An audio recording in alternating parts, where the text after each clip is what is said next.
Hello दोस्तों, कुछ ऐसे पढ़ें सफलता के लिए यूट्यूब चैनल पर आपका हार्दिक स्वागत एवं अभिनंदन है। दोस्तों आइए आज हम पढ़ते हैं पुष्यभूति वंश की प्रशासनिक व्यवस्था।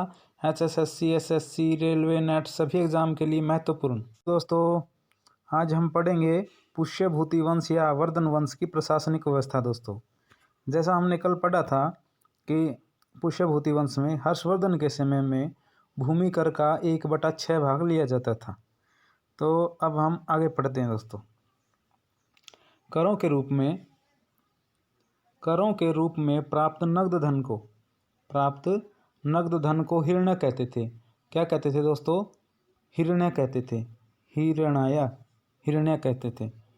प्राप्त नगद धन को, करों के रूप में जो प्राप्त नगद धन, जो नगदी प्राप्त होती थी, उसे हिरण्य कहते थे। और राजा को अपनी प्रजा से जो उपहार मिलते थे, राजा को अपनी प्रजा से या जनता से जो उपहार मिलते थे, उन्हें क्या कहते थे? उन्हें बलि कहते थे। उन्हें क्या कहते थे दोस्तों? उन्हें बलि कहते थे।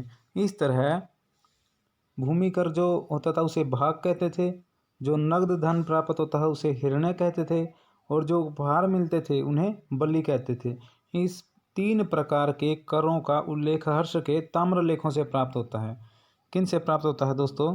हर्ष के ताम्र लेखों से प्राप्त होता है 3 प्रकार के। अब दोस्तों हर्षवर्धन आरंभ में हिंदू धर्म का अनुयायी था। क्या है दोस्तों? शुरू में वह हिंदू धर्म का अनुयायी था, परंतु दिवाकर नामक बौद्ध भिक्षु के, किसके? दिवाकर नामक बौद्ध भिक्षु के प्रभाव में आकर वह बौद्ध धर्म की हिनयान शाखा में विश्वास रखने लग जाता है। कौन सी में दोस्तों? हिनयान शाखा में विश्वास करने लग जाता है। उसके बाद हेनसोंग के प्रभाव में आता है। इसके दोस्तों में हेनसोंग आता है भारत में, तो हर्षवर्धन पर उसका प्रभाव पड़ता है। हेनसोंग के प्रभाव में आकर वह महायान शाखा, पहले किसका था? हिनयान का था, फिर महायान शाखा का अनुयायी बन गया, जिसमें बुद्धा की मूर्तियों की पूजा की जाने लगी थी। हर्षवर्धन के काल में नालंदा विश्वविद्यालय सबसे प्रसिद्ध था। जो नालंदा विश्वविद्यालय है दोस्तों, यह सबसे प्रसिद्ध था, जिसकी स्थापना कुमारगुप्त ने की थी, गुप्त वंश के समय में। तो जो हर्षवर्धन है, इनका जो कार्यकाल है ये 606 से 647 ईस्वी था। तो इनके समय में जो नालंदा विश्वविद्यालय है वह सबसे प्रसिद्ध था शिक्षा के केंद्र से, जिसकी स्थापना कुमारगुप्त ने की थी। दोस्तों आरंभ में यह बौद्ध विहार था। जो नालंदा विश्वविद्यालय है, यह आरंभ में यानी शुरू में यह बौद्ध विहार था, परंतु बाद में इसको विश्वविद्यालय बना दिया गया या बन गया। नालंदा विश्वविद्यालय का एक विशाल पुस्तकालय था। नालंदा विश्वविद्यालय का एक विशाल पुस्तकालय, लाइब्रेरी था, जिसे धर्मगंग कहते थे। क्या कहते थे दोस्तों? जिसे धर्मगंग कहते थे। धर्मगंग। इस पुस्तकालय में 3 भव्य भवन हैं। इस जो लाइब्रेरी में क्या है? 3 भव्य यानी शानदार भवन हैं, जिनके नाम इस प्रकार है: रत्न सागर, रत्नोदधि एवं रत्न रंजक। रत्न सागर, रत्नोदधि एवं रत्न रंजक। और एक और विशेष बात है दोस्तों, जो ये नालंदा विश्वविद्यालय का जो पुस्तकालय था, इसे बख्तियार खिलजी ने जलवा दिया था, मतलब ध्वस्त कर दिया था 1200 ईस्वी के समथिंग। कुतुबुद्दीन ऐबक के समय उसी के आसपास में 1206 से 1210 में। तो वहाँ से ये यहाँ का कुलपति, कहाँ का दोस्तों? जो ये नालंदा विश्वविद्यालय है, इसका जो कुलपति है वह शीलभद्र था। कौन था दोस्तों? हर्षवर्धन के समय शीलभद्र था, जो अपने काल का सब सुप्रसिद्ध विद्वान था, यानी बहुत बड़ा विद्वान था शीलभद्र उस समय। इसीलिए नालंदा विश्वविद्यालय का कुलपति था दोस्तों ये कुलपति। नालंदा विश्वविद्यालय को बख्तियार खिलजी ने जलवा दिया था। और नालंदा विश्वविद्यालय उस युग में बौद्ध धर्म का सबसे बड़ा केंद्र था। जो नालंदा विश्वविद्यालय है वह उस समय बौद्ध धर्म का सबसे बड़ा केंद्र था शिक्षा का। अब आइए आगे पढ़ते हैं। अब चीनी यात्री आता है दोस्तों एक हेनसोंग। इसके प्रभाव में आकर हर्षवर्धन महायान शाखा का अनुयायी हो जाता है। तो चीनी यात्री हेनसोंग हर्षवर्धन के शासनकाल में भारत आया। कब आया दोस्तों? हर्षवर्धन के शासनकाल में भारत आया। और हर्षवर्धन जो हेनसोंग है, इसे युआन च्वांग नाम से भी जाना जाता है। युआन च्वांग, युआन च्वांग नाम से भी ह्वेनसांग को जाना जाता है।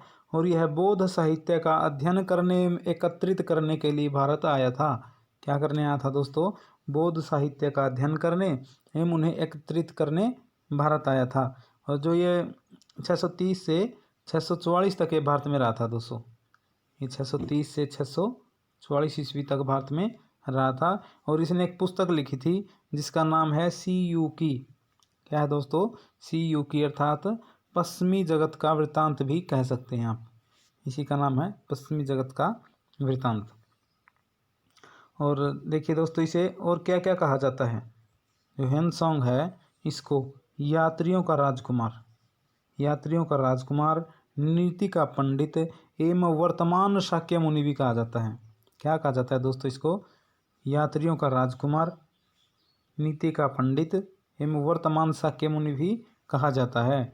और एक हमने पढ़ लिया था, युआन च्वांग के नाम से भी इनको जाना जाता है, ह्वेनसांग को। हर्ष के, जो हर्ष है, हर्षवर्धन है, ने कश्मीर के शासक से, ये कश्मीर का शासक है कोई, उससे बुद्ध के दंत अवशेष बलपूर्वक प्राप्त किए थे दोस्तों। जो दंत अवशेष हैं बुद्धा के, वो बलपूर्वक प्राप्त किए थे हर्षवर्धन ने कश्मीर के शासक से। और आगे है, हर्ष के समय, जो हर्षवर्धन जी हैं उनके समय प्रयाग, जो बोले इलाहाबाद, इलाहाबाद का नाम प्रयाग है, तो पहले ही प्रयाग था, बाद में इलाहाबाद हो गया था। तो प्रयाग में हर 5 साल बाद एक समारोह आयोजित करता था, जिसे क्या कहा जाता था दोस्तों? जिसे महामोक्ष परिषद कहा जाता था। इसे आप एक प्रकार से, जैसे अब कुंभ मेला लगता है ना, तो ये मान के चलो कि इसकी शुरुआत, कुंभ की जो शुरुआत है वो किसने की थी? वो हर्षवर्धन ने ही की थी। एक प्रकार से ये उस समय का कुंभ था। तो बाण भट्ट हर्षवर्धन के भी दरबारी थे। देखो, एक तो ह्वेनसांग थे इनके दरबार में, और एक जो बाण भट्ट है ये हर्ष के दरबारी कवि थे। बहुत महत्वपूर्ण है दोस्तों ये। हर एग्जाम लगभग किसी भी एग्जाम में देखोगे ना आप, तो दरबारी के रिलेटेड कोई क्वेश्चन आता ही कि अशोक के दरबारी कौन थे, गुप्त साम्राज्य के दरबारी कौन थे। तो अब पुष्यभूति वंश या हर्ष के दरबारी पूछ सकता है, तो बाण भट्ट थे।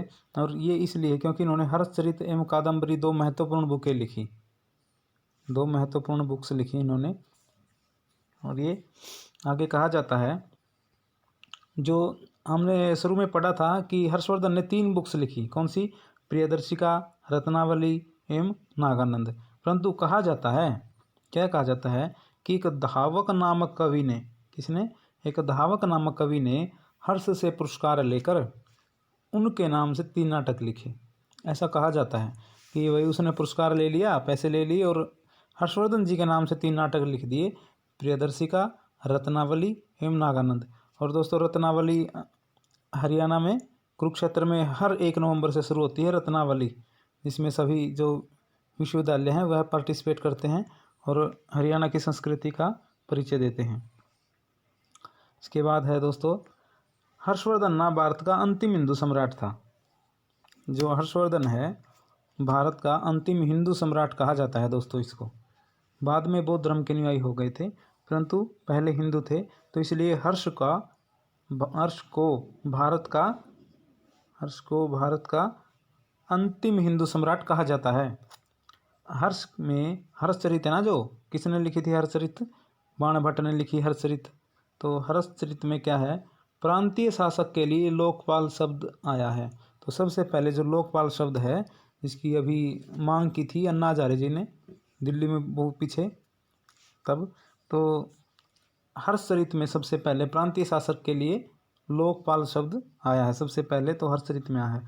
हर्ष के समय में जो मथुरा है, मथुरा, यह सूती वस्त्रों के लिए या सूती वस्त्रों के निर्माण के लिए प्रसिद्ध था। जो मथुरा है यह किसके लिए प्रसिद्ध था दोस्तों? सूती वस्त्रों के निर्माण के लिए प्रसिद्ध था। कादम्बरी में बाण भट्ट ने लिखी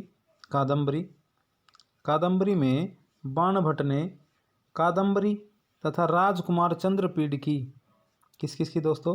कादम्बरी एवं राजकुमार चंद्रपीड़ की प्रेम गाथा का अति सुंदर वर्णन किया है। इसका वर्णन किया है कादम्बरी एवं राजकुमार चंद्रपीड़ की प्रेम गाथा का अति सुंदर वर्णन किया है। अब दोस्तों देखिए,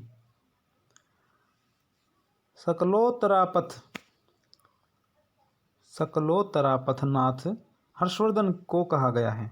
किसको कहा गया है? ये उपाधि है दोस्तों एक प्रकार की। सकलोतरापथनाथ ये हर्षवर्धन को कहा गया है। और जो मैं अब हमने पहले ही पढ़ चुके हैं कि कुंभ मेले का जो शुभारंभ है एक प्रकार से वो किसने किया?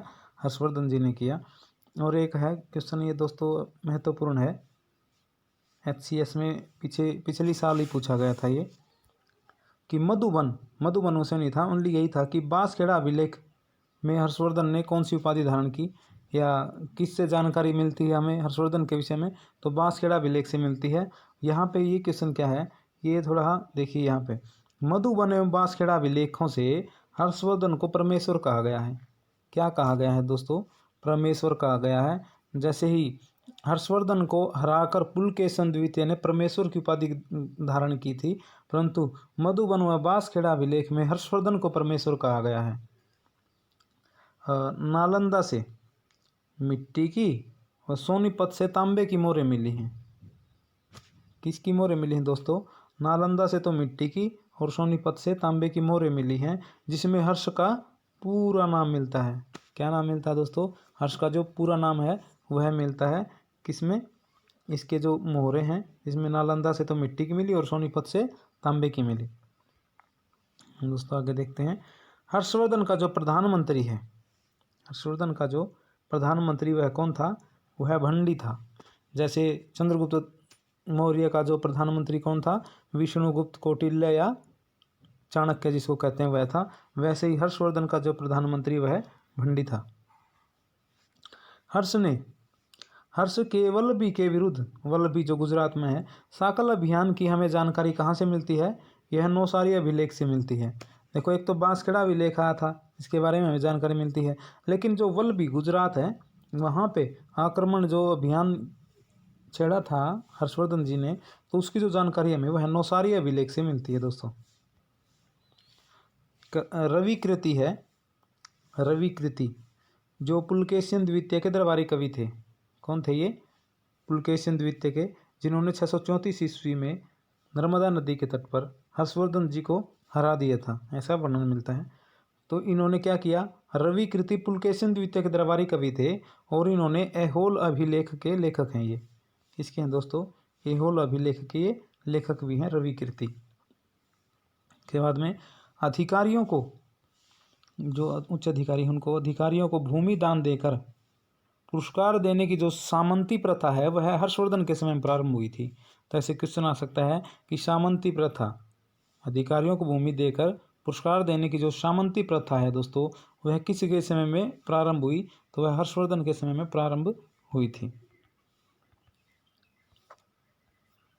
तो दोस्तों आज के लिए इतना ही। अगर आपको वीडियो अच्छी लगी तो लाइक करें, शेयर करें, सब्सक्राइब करें। धन्यवाद। जय हिंद।